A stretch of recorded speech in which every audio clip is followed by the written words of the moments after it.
Eclipse, an INUYASHA fanfic AU by author ETH. Prologue. Once upon a time, there were two brothers who were bitter enemies and forces of celestial nature, the sun and moon. The sun spirit who resided within the sun was known as Harato. When his glorious golden light shone upon the earth, he would take a mortal form away from his home on the sun to walk its face and use his powers of healing, life, and happiness to bring peace and joy everywhere. However, things always changed when the day drew to a close and he would have to return to his home on the sun. That was when his twin brother Naraku, who lived on the moon, would take his mortal form and walk the earth at night, using his powers of hurting, death, and despair to bring chaos and devastation to the world. Though they were brothers, the two celestial spirits could only ever see each other during a solar eclipse, when the sun and moon crossed paths. That was also when the brothers would engage in an intense battle, hoping to destroy the other, but the eclipse would always end too soon. Then one day, right after a solar eclipse, Harato announced to the people of the earth from the sun that he would no longer walk upon the earth's face, but remain on the sun. The people were devastated, for Harato was the one who protected them from Naraku's wrath, and he was also a dear friend to many. The people of the earth begged the sun spirit to stay, but he refused. However, Harato told the people that he would be blessing the earth with a relic of his creation, known simply as the sun relic. It had the ability to bring healing, life, and happiness, just like the sun himself. Unfortunately, Naraku also decided to bless the earth and its people with a relic of his creation, for he too was leaving the earth for unknown reasons like his brother. His relic was called the moon relic. It had the ability to bring death, despair, and hurting. After announcing their gifts to the world, a bright golden light split off from the sun, and at that same moment, a black orb split off from the moon, the celestial relics. And with only a moment for the people of Earth to see them, both relics vanished into thin air. Since that day of the last solar eclipse, no one has seen Harato or Naraku on Earth, nor has anyone seen the sun relic or the moon relic. Some say that the relics are seen within what they stand for: healing, hurting, death, and despair, destruction, or creation.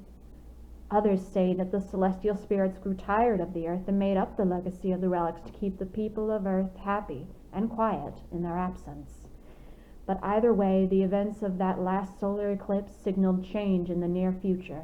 Great change. Kagome sprang up from bed, drenched in sweat. The nightmare had been horrifying. Little Kagome was only 6 years old, with long, thick raven hair, short bangs, bright brown eyes, and fair skin, and she wore a white night kimono. "Sango, Kilala," Kagome whimpered as her eyes filled with tears, while a slightly older girl stirred on the futon next to hers. "Lady Kagome, are you all right?" asked the girl. "I had a nightmare, Sango," Kagome said in a small voice. Sango was 8 years old, and had long, dark brown hair in a very low ponytail, light brown eyes, and she wore a pink kimono. Beside Sango was a cute yellow two-tailed Nekomanta cat with red eyes and a black star mark on her head. "Kilala and I will take you to your mother, my lady," Sango said as she picked up the Nekomanta known as Kilala and helped Kagome out of bed. "What was your nightmare about?" Sango questioned as Kilala perched on her shoulder as the two girls walked down the corridor. "It was about a girl who looked like me, but she was all grown up. She was wearing blue Miko pants and a white kimono. She had evil, lifeless brown eyes. Her long black hair was in a ponytail. She had really pale skin and a large sword covered in blood in her hand. But what stood out the most about her was the necklace she wore. It was a silver orb that looked like the moon on a brass chain around her neck, and she killed my mama," said little Kagome in a fearful voice. Sango hugged the little girl close. "It's all right, Kagome. It was just a dream, but that necklace that you said the lady was wearing sounds like the opposite of your sun necklace," the older girl said as she released Kagome from the hug, but still held her hand gently. Kagome picked up the necklace she wore that was inside her night kimono. It was a bright little orange and golden orb on a brass chain around her neck. Yeah, I guess you're right, Kagome trailed off, when suddenly Kilala started growling up ahead. Kilala, what's the matter? Asked Sango as she pushed Kagome behind her in a protective manner. Tell me where the sun relic is, or you die, mother! Shouted a cruel female voice coming from inside of Kagome's mother's room up ahead. You were very clever hiding the sun relic in this run-down home for retired Mikos like yourself, and keeping it hidden under a roof whenever night came, so as not me or my father would be able to find it. But it only worked for so long. The sun relic was under the night sky tonight, and father and I finally found it once again, the cruel woman's voice stated. I will never tell you, Kikyo. Not Another female voice cried out in pain. Kagome, Sango, and Kilala peeked into Kagome's mother's room, only to try and not scream. Kagome's mother was dead. She had been stabbed in the heart and was now lying in a pool of her own blood, and standing over her was a large bloody sword in hand. It was the evil woman Kikyo, the woman from Kagome's nightmare. Mama! Kagome squeaked, only to have Sango quickly cover her mouth with her hand. Upon hearing the noise, Kikyo turned towards the door to see the two girls and the Neko making her smile wickedly. Run! Sango shouted as she pulled Kagome away from the door and ran her down the hall. You can run, but you cannot hide from me, Kikyo stated cruelly as she swatted the blood off of her sword and began to follow the girls. Run, Kagome! We must flee!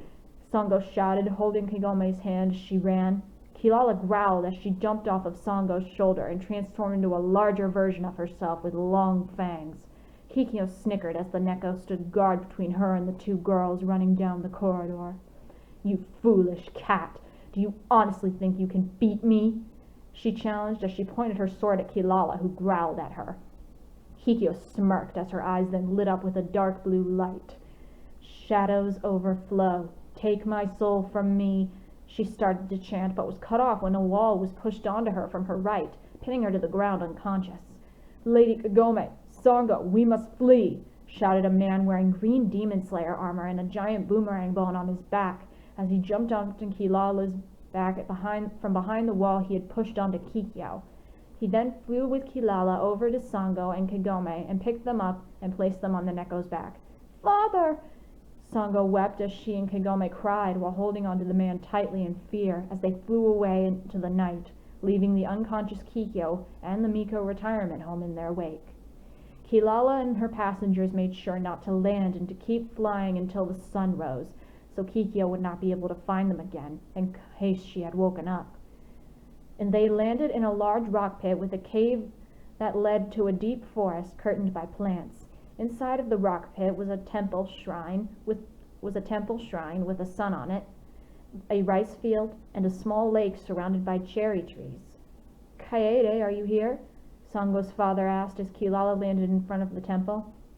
Kai, what brings you here? Asked an elderly Miko with one eye coming out of the temple's entrance. But her question was soon answered when she saw a tired Sango getting off of Kilala's back while holding a sleeping, tear-stained-faced Kagome on her back. I see. Kikyo came for the precious sun relic, Kaede said sadly. I'm afraid so. That wench killed everyone in the retirement home, including Kagome's mother, Lady Ami. Luckily, the four of us were able to escape.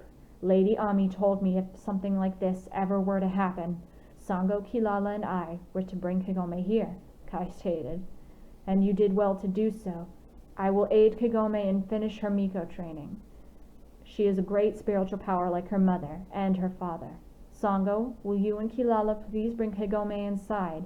Asked Kaede as she looked at Sango and Kilala, who nodded their heads and went inside of the temple, leaving Kai and the elderly Miko alone.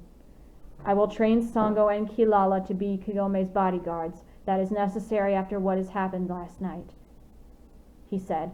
Indeed, I will make sure the sun relic stays out of the night, and this time it will, as it stays here and grows stronger, Kaede said. I am glad we agree.